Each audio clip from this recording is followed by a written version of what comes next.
Интензивно се работи на реконструкцијата на патот Крупиште-Пробиштип, најкапиталниот проект важен за развојот на економијата и за граѓаните кои секојдневно гравитираат по овој патен правец, ќе биде готов до крајот на јуни, односно до крајниот рок на изградбата, информира за телевизија Стар градоначалникот Драган Анастасов. Со информации кои што ги имам од страна на операторот кој што работи, дека во периодот кој што ни следи ќе се асфалтира секојдневно, односно како ќе се обезбедуваат, односно тампонираат површините, да секојдневно се асфалтира.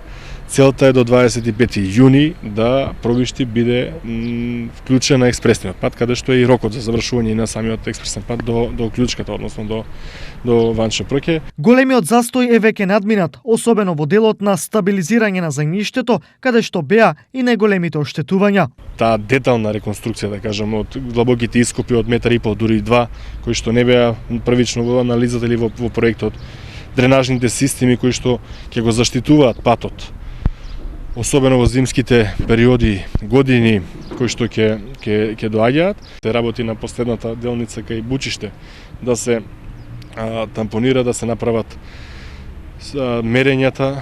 Меѓу другото, во услови на оваа вонредна ситуација, продолжуваат и останатите проекти согласно планот за 2020 година и сега ситуацијата нема сериозни влијанија врз клучните проекти за општината. Иако одвоивме пренамена на буџетот поради COVID-19, тоа беше неминуелно бидејќи здравието е пред се на нашите сограѓани, но она кое што го започнавме, реконструкцијата на киносалата, минералошката збирка, тендерот за домот за стари лица на територија на општина Пробишти, проект кој што се надевам дека ќе биде проект со кој што ќе се гордееме ние помладите, бидејќи е проект од огромно значење за возрастната категорија на наши пробиштипјани. Како што изјави градоначалникот Анастасов, според динамиката ќе се реализираат и останатите предвидени проекти.